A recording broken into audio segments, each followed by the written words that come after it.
welcome to All Steelers Talk, your home for everything Pittsburgh Steelers, presented by allsteelers.com. Hello, beautiful people of Steelers Nation. Thank you for jumping on to another episode of All Steelers Talk. Find us on youtube.com/All Steelers Talk. I'm your host, Noah Strackbine, joined every Tuesday and Thursday by my main man, Donnie Droon. Donnie, we got some GM searches to talk about. Maybe a little pressure from some outside teams there. Stephon Tuitt sounds like he's coming back. Is that good news or bad news? We don't really know yet. And some Kenny Pickett comparisons because people just want to compare quarterbacks why not? For no reason whatsoever. There's no tornado out here today. It's a beautiful day in the Berg. How you feeling, my friend? Solid over here. Birds are chirping, starting to get a little bit warm. Wife actually got off to a terrible start to her day, bro. She ordered a pizza to be delivered to the apartment. An hour and a half went by, and that pie still was not here. So I had to tamper that a little bit, but we're live. We're kicking. She's in the other room working right now, probably watching Netflix, so big shout out to her. But, I mean, Penn's play today. Hopefully they take game 2 against the Rangers. It's Cinco de Mayo. I mean, what's not to love about this Thursday? It is Cinco de Mayo. I have to ask a question. Did she order a pizza in the morning? Was she eating pizza in the morning? No. So she ordered it to be ready for like her lunchtime. And then she got it probably 10 minutes before we started recording. That's terrible. So you didn't even get any pizza. So a hungry wife is never a good thing, but a hungry and hangry wife, definitely like not the ideal combination to kick off for Thursday. Yeah, no, that's a terrible time. But it is Cinco de Mayo. I did forget about that one. Might go drink some margaritas with mom later because it is a weekend to celebrate moms. So shout out to all the Steelers Nation moms out there. That's right. All right, Donnie. Let's talk about some GM searches. The Pittsburgh Steelers began round 2 of their interviews.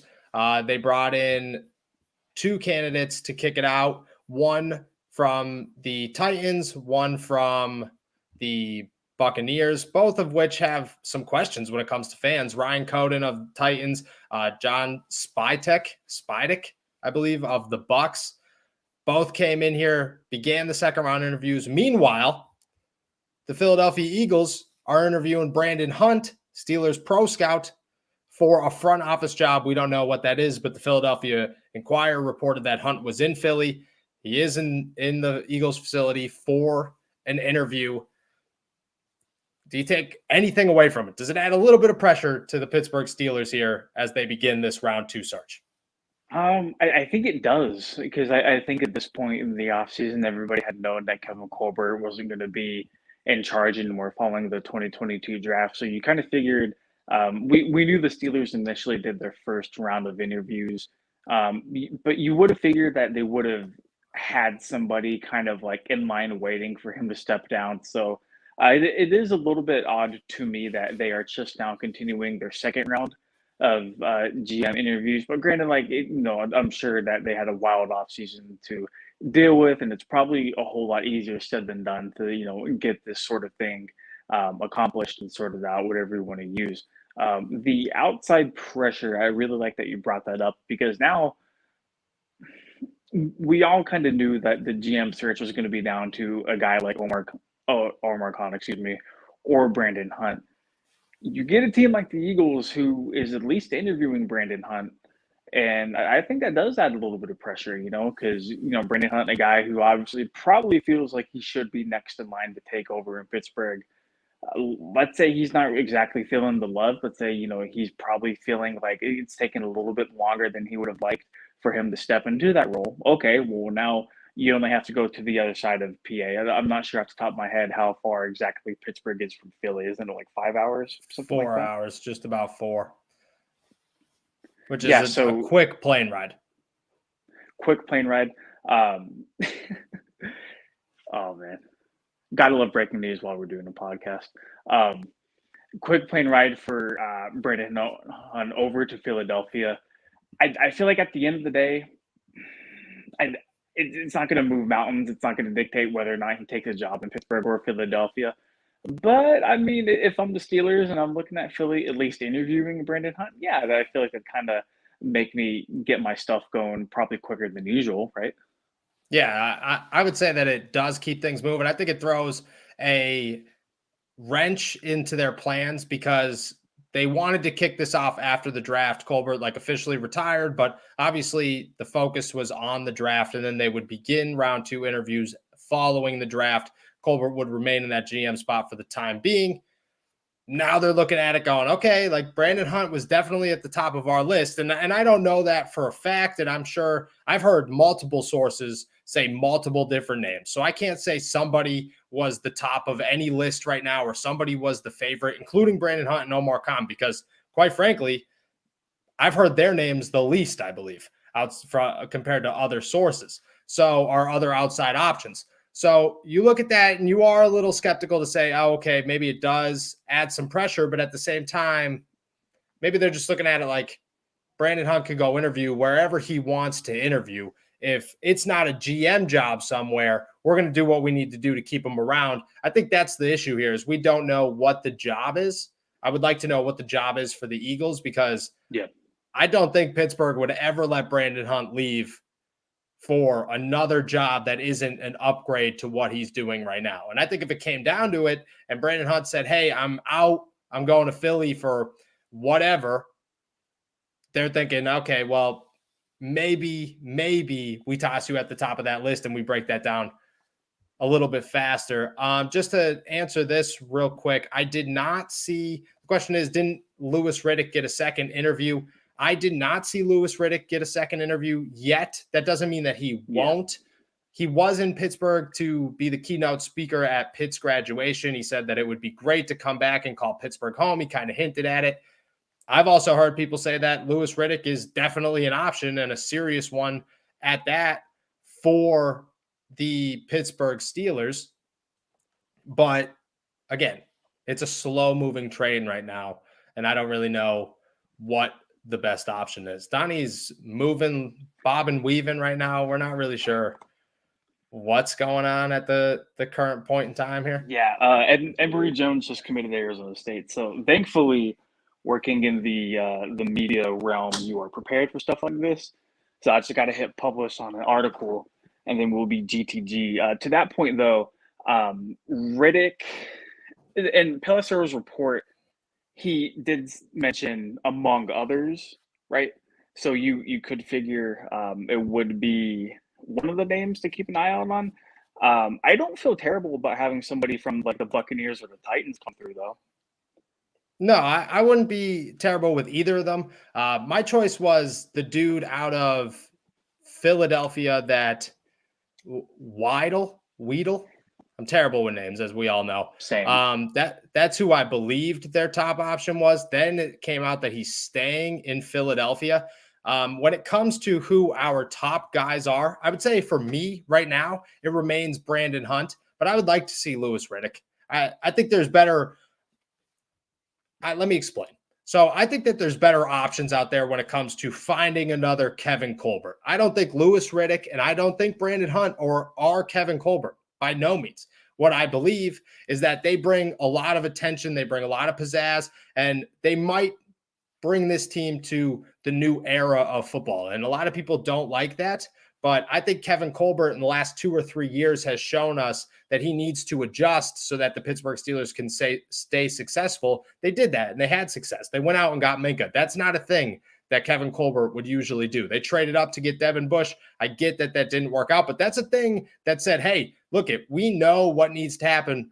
We're going to go do it. They've spent money in free agency. They've done a lot of things that Kevin Colbert has been very much against, and Art Rooney has been very much against, and Mike Tomlin has been very much against. And I think that Louis Riddick is an option to say, hey, this is what football should be. I've been looking at it as an outside perspective. In my opinion, I don't want to say the only, but he's one of the best voices on ESPN and somebody who actually explains things in a way that you feel you're learning from. And I think that's a guy that Louis Riddick would like. Plus, he's a fan favorite at this point, and I would love that.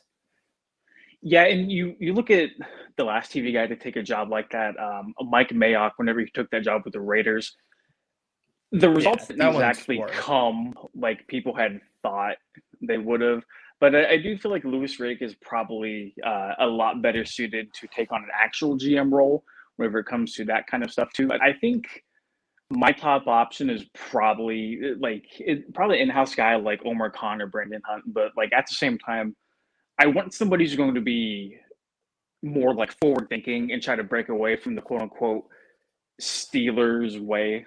Because like we've always said, like whenever something happens, this is how the Steelers do business. This is how the Steelers do not do business, like X, Y, and Z, whatever it might be.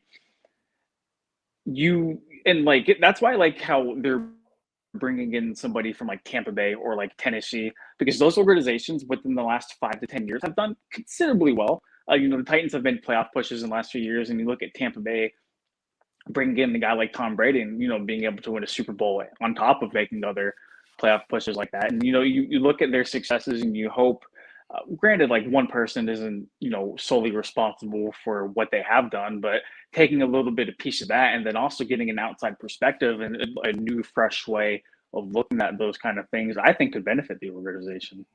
Yeah, I think that's the way to go here. And just so everybody knows, I do like what Brandon Hunt has done. And I very much so would support Brandon Hunt because I think he brings a lot of the lessons learned from Kevin Colbert. Plus, in my opinion, and I don't know the scouting world as much as maybe Derek will know tomorrow, but I think Brandon Hunt might be one of the best out there. He's found a million names for the Pittsburgh Steelers, both in the NFL and helping with college football. So I think that is definitely a guy.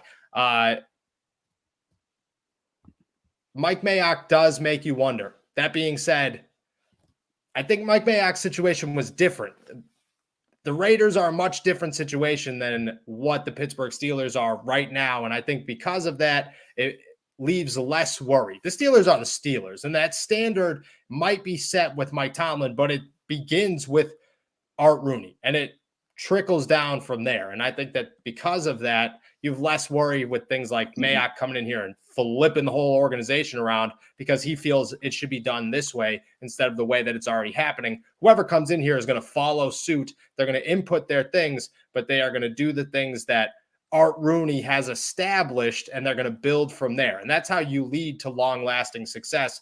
Meanwhile, teams like the Las Vegas Raiders, or I believe at the time was still the Oakland Raiders, allowed him to come in here, allowed John Gruden to come in here and say, hey, we're allowed to do whatever we want to do. Doesn't usually work like that. And just so everybody is aware, Kevin Colbert isn't leaving. I do think that whoever will be stepping in for Pittsburgh will be walking into a much better situation as compared to the Raiders, for example. I liked the comment in the chat about Mayock should have been one of the best because he was such a solid NFL draft guy. But I really think that shows you the differences between actually being in that war room and having your job on the line, as opposed to sitting at a desk on national television and just giving your input on what Team X should have done or what like player A or B could have been for like whatever team. I think there's a substantial difference. And I think the Mayock experiment in Oakland or Las Vegas or, wherever they might have been at the time, and I think that was a perfect example of, look, like it's a totally different ballgame whenever you get down to the nitty-gritty of it. Yeah, no doubt. And just for Ron's point here, I'm not bashing on the Steelers way. I believe that the Steelers way works, but the NFL is always adjusting. And Kevin Colbert was the first one to admit that, hey, look we are winning. We're one of the most successful franchises of all time, but the NFL is evolving and we have to evolve with it while maintaining the Steeler way. And that's fully capable. He made that capable, and he showed that that could still lead to success. The Pittsburgh Steelers should not have been in the position that they've been in the last couple of years, and his adjustments are the reason that they stayed there. Hall of Famer, no doubt about it. Kevin Colbert's one of the greatest of all time. Watching him cry in person was one of the most surreal things of all time. I was sitting right there, right in the front row, and I almost cried with him. It was nuts. Did that get you? It almost got me. It almost got me only because the beginning of it was Tomlin thanking Colbert, saying, oh, thank you, thank you, thank you. And then it was like a bunch of jokes about how Colbert wasn't going to break. And then Jeff Hawthorne, shout out Jeff Hawthorne, 93.7 The Fan, said, hey, how do you feel you left the organization? And like immediately he starts talking about Super Bowls. And I was just like, oh, it got him. Like that got him. Because it's true. He's one of the most successful general managers in the history of the NFL. He's a guy that has established not only this organization, but himself and Mike Tomlin and plenty of players with him.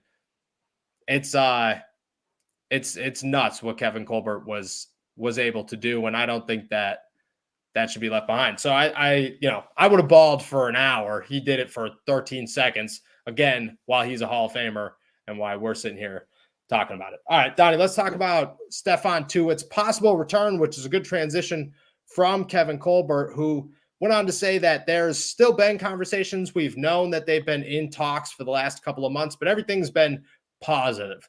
That being said, he still doesn't know when he's going to come back.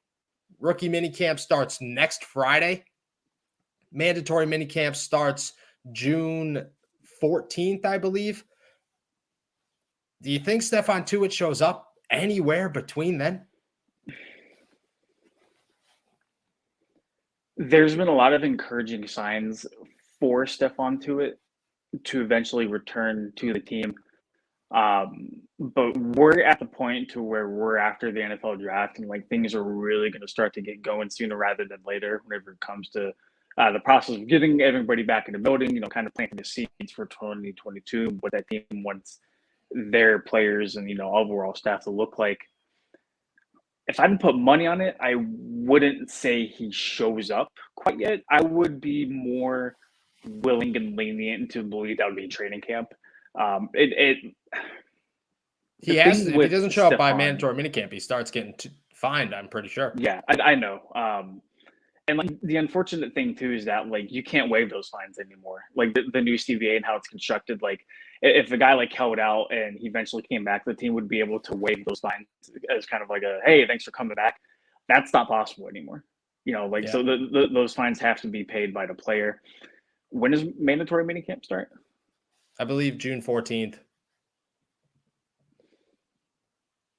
It's about a month away, but it doesn't like if that's the case. It's been the same story. If that's the case, and everything we've heard throughout the offseason is true, then yeah, I would expect them by mandatory minicamp. I want to say yes as well. I like that everything's positive. I don't know what we're looking at with Stephon Tuitt, and I think that's my biggest question mark right now is he's a guy that hasn't played football in a year, and a lot of guys haven't played football in a year, but he hasn't been here. Like, it's not like hasn't played football in a year and he's been working with trainers. He just has not been in Pittsburgh. No matter where he is, I don't know, but he just hasn't been at the facility. I've seen him like 2 times. One time he was working out. He looked significantly better than the first time I saw him. Still didn't think he was in football shape, and then he just kind of disappeared again. And I think that's what we're looking at is a giant question mark right now with how well can Stephon Tuitt still play football he's about to be 29 years old, hasn't touched a football field in a year, and the organization's just sitting around like, what's going on? And again, like, it's a situation where like we've hit a point where it's like, okay, like we're starting to forget what's happened and like terrible, terrible things have happened. But I think it's also hitting a point where it's crunch time for Stephon Tuitt, and it's crunch time for the Pittsburgh Steelers to say, we need to start preparing with or without you, which is fine if it's without you. Like, there's no hard feelings here. But if it is with you, like, the Steelers have to know what Stephon Tuitt's looking like. They have to know how good he could play. And that's not the vibe that you're getting because Kevin Colbert's saying those things like, we're anxious to see what type of shape he's in. If you haven't seen him in a year, that means he's disappeared. That means that, and again, that's okay. Do your thing, man. Fix yourself. Like, the worst possible thing happened to you. I get it.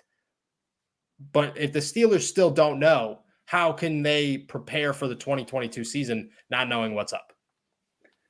Do you think the addition of DeMarvin Leal in the 3rd round had anything to do with Tuitt? I mean, because they needed to address the defensive line anyways, like with or without Tuitt playing in 2022. But like, do you think ultimately like they had like feeling one way or another and they opted for Leal in the 3rd? Because like, granted, like I still feel like it's a very good pick for what Leal could potentially become, where they got him in the 3rd round. Do you think maybe they got a guy like him instead of waiting a little bit later for that reason, for the reason that, Stephon Tuitt might not be playing football in 2022? Because do you think he can slot in as a starter immediately?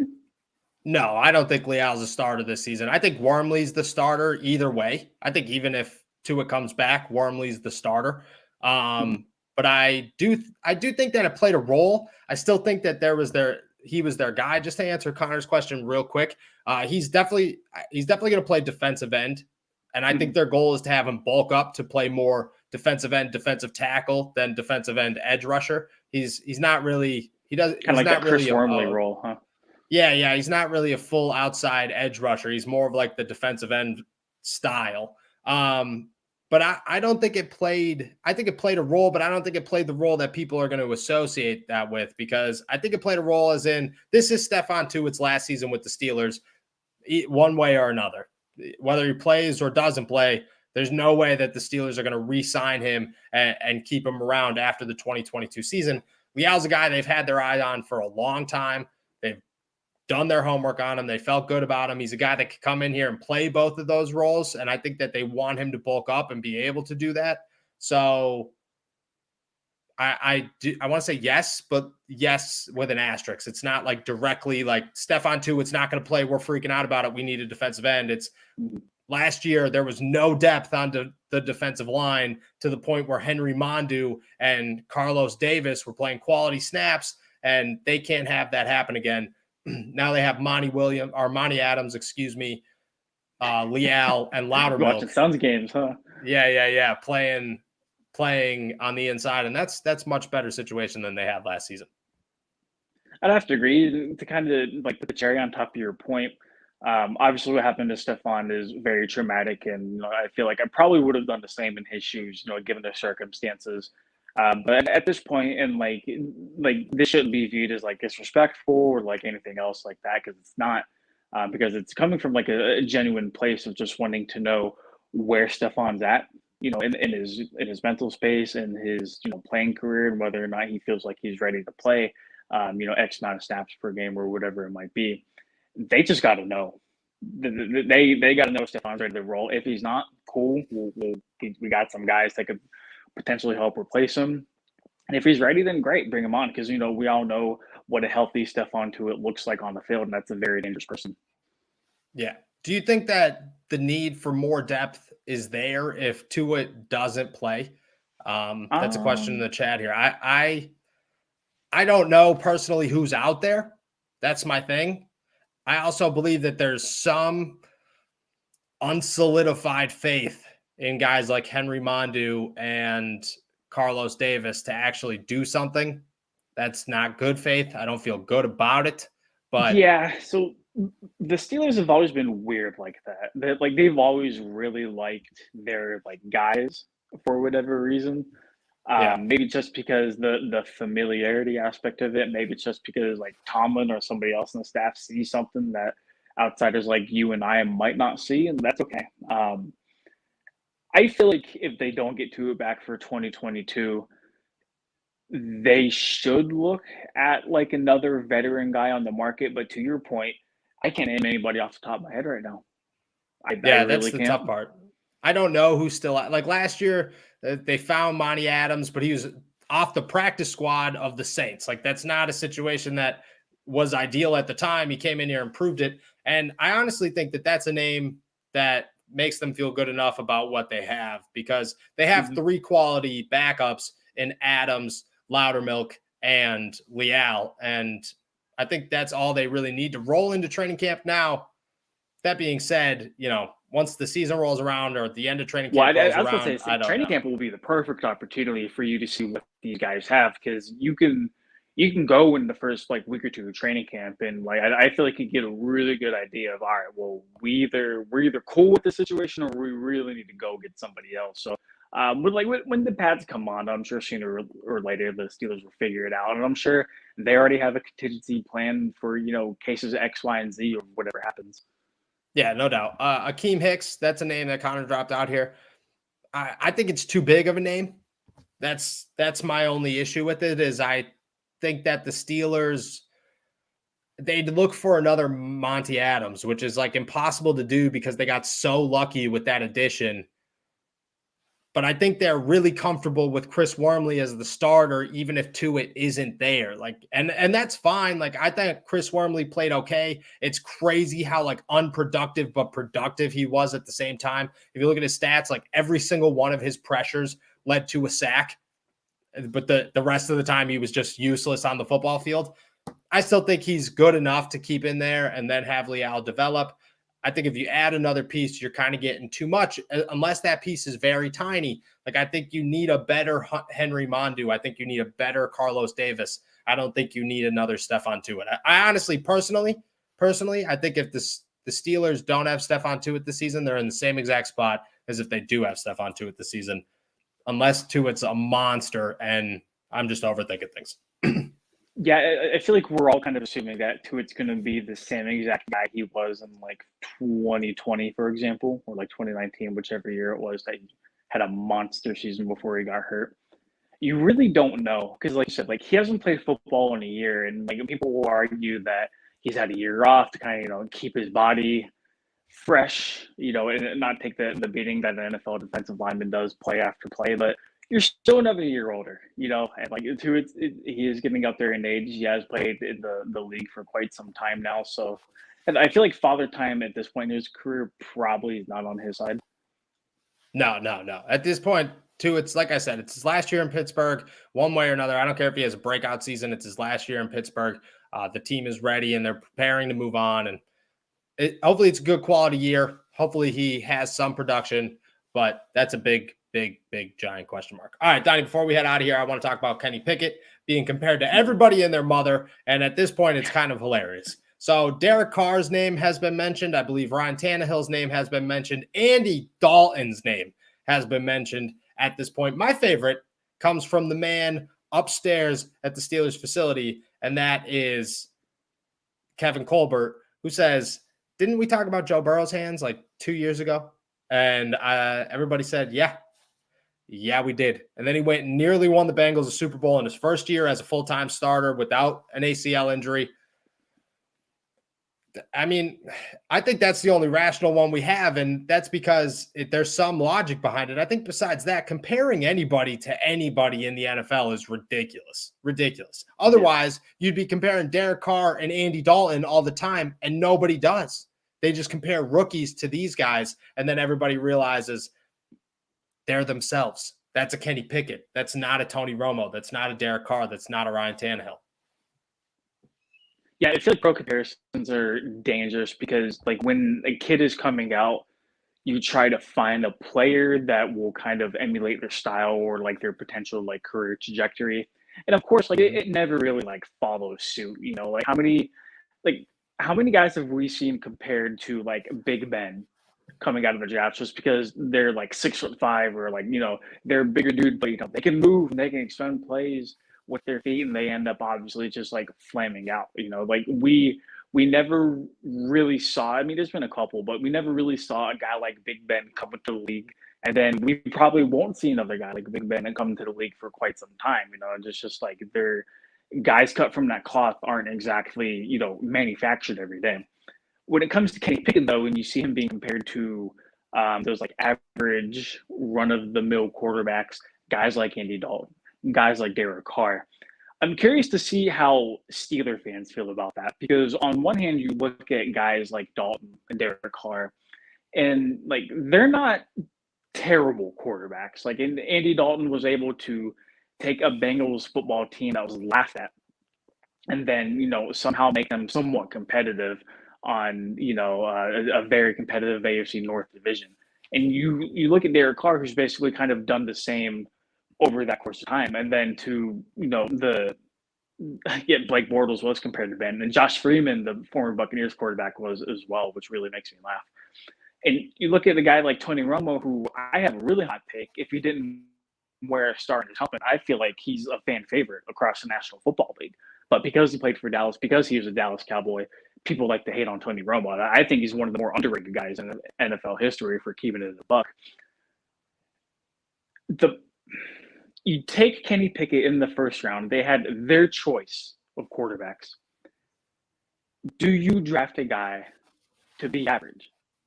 No. No. You don't want to draft a guy to play like Derek Carr or play like Andy Dalton. That's no disrespect for them. You want a franchise quarterback to play like Patrick Mahomes, to play like Josh Allen, to play like Justin Herbert, or whichever up and coming quarterback is currently on the radar for every NFL team.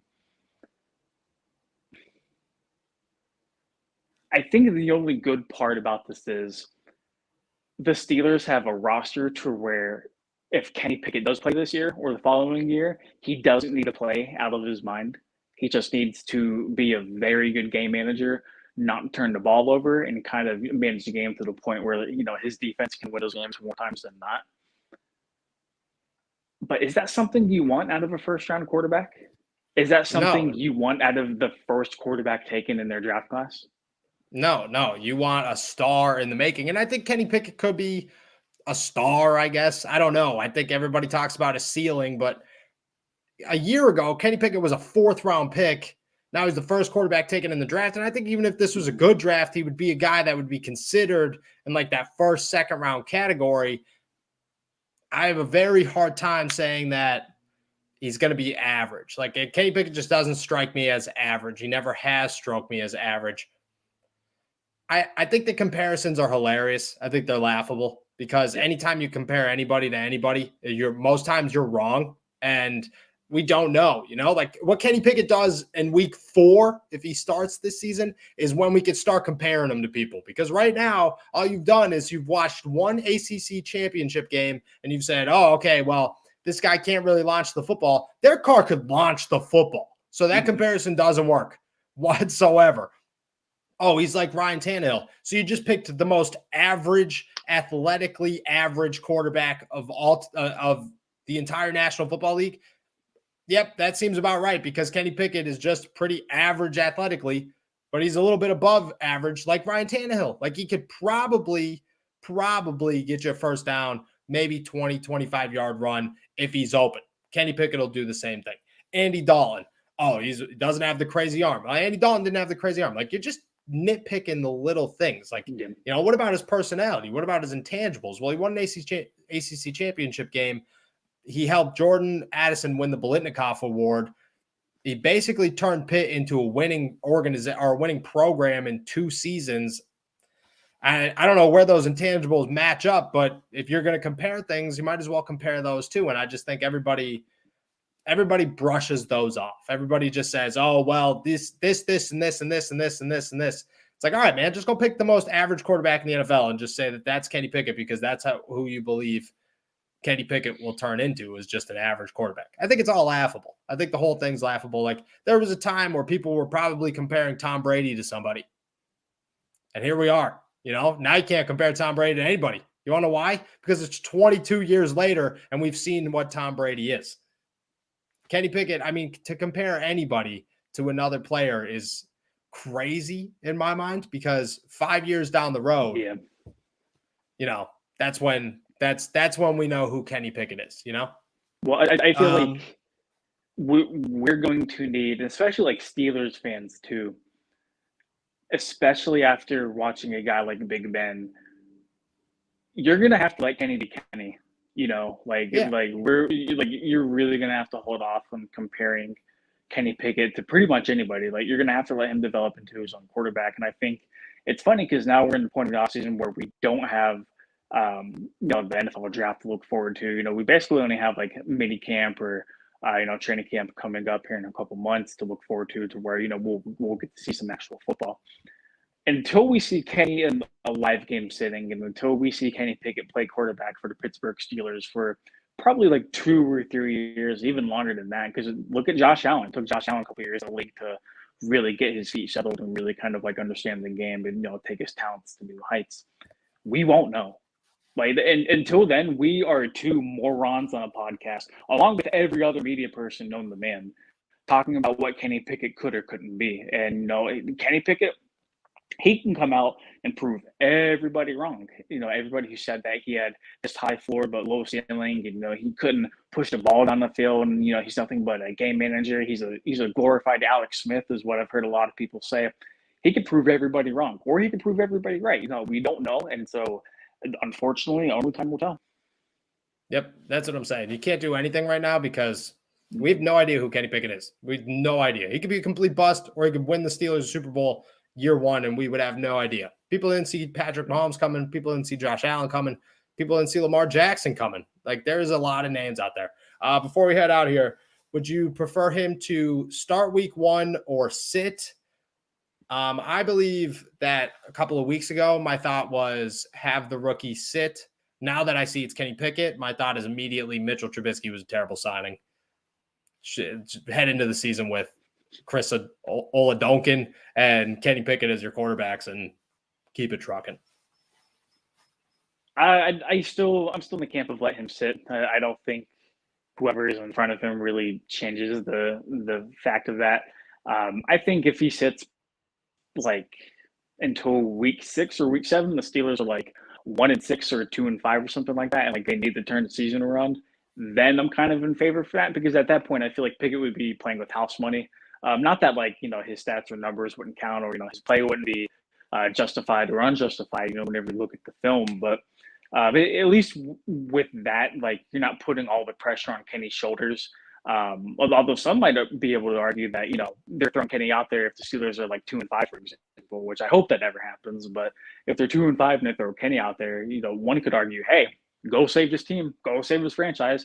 I know, you just had to ask to go to the bathroom a couple of years ago, but now Pittsburgh Steelers quarterback, bud, go figure it out.